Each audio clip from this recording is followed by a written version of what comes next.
गुवाहाटी से और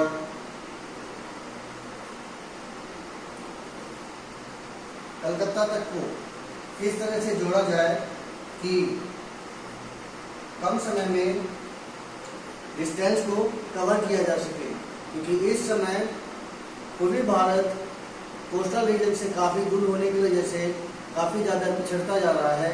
इसके लिए यह ज़रूरी है कि हम उसको इस तरह से जोड़ें ताकि वो जल्दी से जल्दी उसका सफ़र तय करके देखा जाए। तो आज हम एरियल व्यू देखेंगे, aerial distance between Calcutta to Guwahati.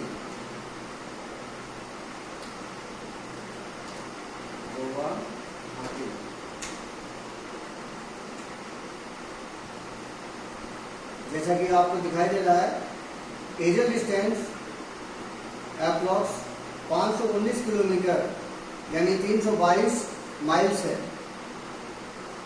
ये 322 डिस्टेंस प्रोफाइल्स के ढंग से है। ये अगर सीधा देखा जाए तो ये काफ़ी कम दूरी है, लेकिन इसके बावजूद भी उसको दूर नहीं किया जा सकता। कारण है कोलकाता और गुवाहाटी की जो डिस्टेंस है 519 किलोमीटर होने की वजह से जो एयरपोर्ट से अगर हम सफ़र करते हैं, हवाई जहाज से अगर जाते हैं तो काफ़ी ज़्यादा परेशानी का सामना करना पड़ सकता है।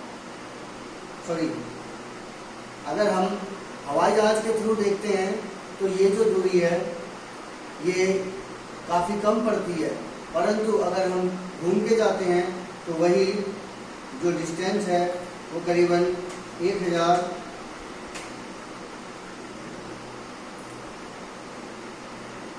ये डिस्टेंस पड़ती है 1017 किलोमीटर। जैसा कि नक्शे से दिखाई दे रहा है, कोलकाता से सिलीगुड़ी तक और फिर सिलीगुड़ी से फिर गुवाहाटी तक के रास्ते से ये सफ़र तय किया जा रहा है। अगर मैं इसे मैप के ढंग से देखूं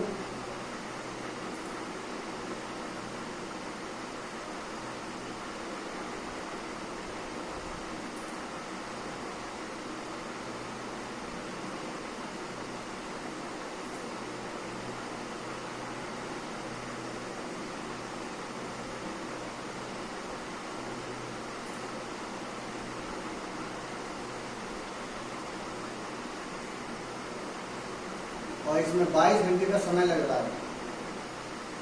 कलकत्ता से गुवाहाटी तक की जो दूरी है वो 1017 किलोमीटर बैठ रही है। अगर मैं कलकत्ता से सिलीगुड़ी तक की दूरी देखूं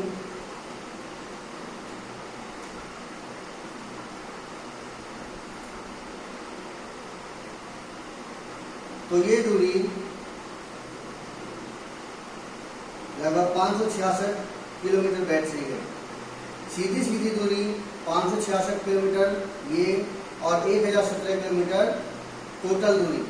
तो अगर हम इस तरह की डिस्टेंस को सीधी डिस्टेंस के रूप में अगर हम बना दिया जाए, अगर हम सीधी डिस्टेंस के रूप में बना दें तो इससे यातायात में भी फ़ायदा हो सकता है और ट्रैवल्स में भी फ़ायदा होगा। उसके लिए हमें मेट्रो का इस्तेमाल करना पड़ेगा। अगर वो मेट्रो जो कि बड़े बड़े शहरों में चलती है, लेकिन उसके स्टॉपेज अगर कम कर दिए जाएं और सीधा डायरेक्ट वेस्ट बंगाल से लेकर और सीधा सिलीगुड़ी तक अगर सीधा डायरेक्ट कनेक्शन कर दिया जाए, जिससे कि कम दूरी थोड़ी ज़्यादा दूरी कम समय में तय की जा सकती है और इसका फ़ायदा हमें आगे होगा।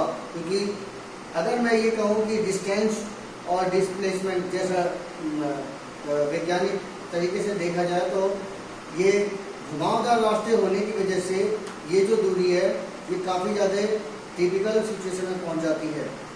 जैसा कि आपको पता है कि दिल्ली मेट्रो और बड़े बड़े शहरों में जो मेट्रो है वो अगर खंभों के ऊपर चलाया जाता है तो उससे पहली बात तो समय की बचत होती है, दूसरा उसमें ईंधन कम लगता है और तीसरा एक्सीडेंट होने का कोई खतरा नहीं रहता, लोगों को आवागमन में कोई भी दिक्कत नहीं होती है। ऐसे अगर लंबे लंबे पिलर अगर बना करके इस दूरी को अगर कम कर दी जाए, इस समय को अगर कम कर दिया जाए, क्योंकि अगर एक नॉर्मल मेट्रो की गाड़ी 100 किलोमीटर पर घंटे की स्पीड से अगर चलती है तो ये 5 से 6 घंटे के अंदर वो सिलीगुड़ी तक पहुंच जाती है। बिल्कुल अगर मैं नॉर्मल कहूँ, वैसे वो मेट्रो की गाड़ी 150 से 200 किलोमीटर पर घंटे की स्पीड से आसानी से चलाया जा सकता है, क्योंकि वो खंभे के ऊपर रहेगा, जिससे कि आने वाले समय में कोई भी परेशानी नहीं होगी। और सिलीगुड़ी से फिर गुवाहाटी की जो दूरी है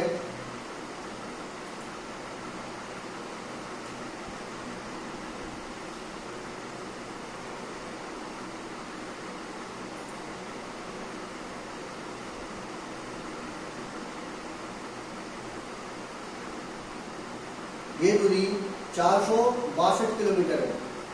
ये 462 किलोमीटर NH-27 से अगर तय करें तो 9 घंटे 16 मिनट लगते हैं, जबकि अपनी गाड़ी से 7 आवर्स लगते हैं, जबकि कुल दूरी 462 किलोमीटर है।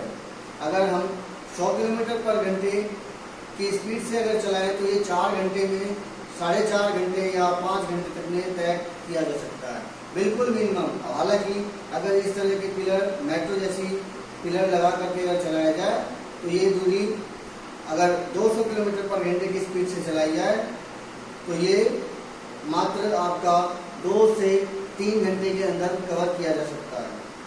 तो इस प्रकार से हम गुवाहाटी को आसानी से कलकत्ता से जोड़ा जा सकता है। और ये सफ़र अगर मैं 200 किलोमीटर पर घंटे की स्पीड से चलाऊं तो 4.5 घंटा इधर 100 किलोमीटर पर घंटे की स्पीड से चलाऊं तो 4.5 घंटा आपका गुवाहाटी से सिलीगुड़ी और सिलीगुड़ी से कलकत्ता की जो दूरी है वो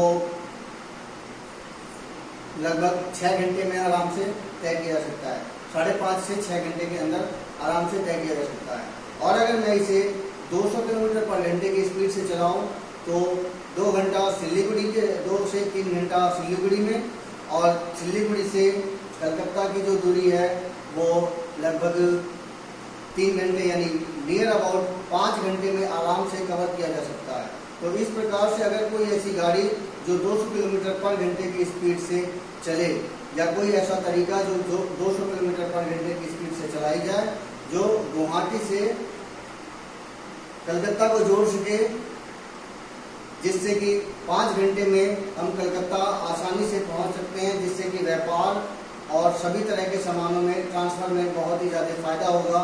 ऐसा भी हो सकता है कि लोग डेली यात्रा गुवाहाटी से कलकत्ता की तरफ कर सकें, और क्योंकि वो कोस्टल रीजन एरिया पड़ जाता है कोलकाता, जिससे कि व्यापार और भी सुलभ हो जाएगा और लोगों का आवागमन भी आसान रहेगा। एक बड़ा स्टेट, एक बड़ा पूर्वी भारत का क्षेत्र जो कोस्टल रीजन से जुड़ जाएगा, जिससे कि आगे आने वाले समय में बहुत ही ज़्यादा फायदा मिलेगा।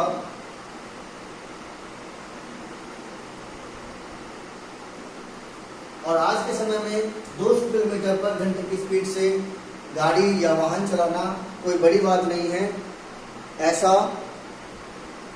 सभी तरह से संभव हो सकता है। मेरी इस इंफॉर्मेटिव वीडियो सुनने के लिए बहुत बहुत धन्यवाद, और इस तरह की वीडियो सुनने के लिए कृपया मेरे चैनल को सब्सक्राइब कीजिए। धन्यवाद।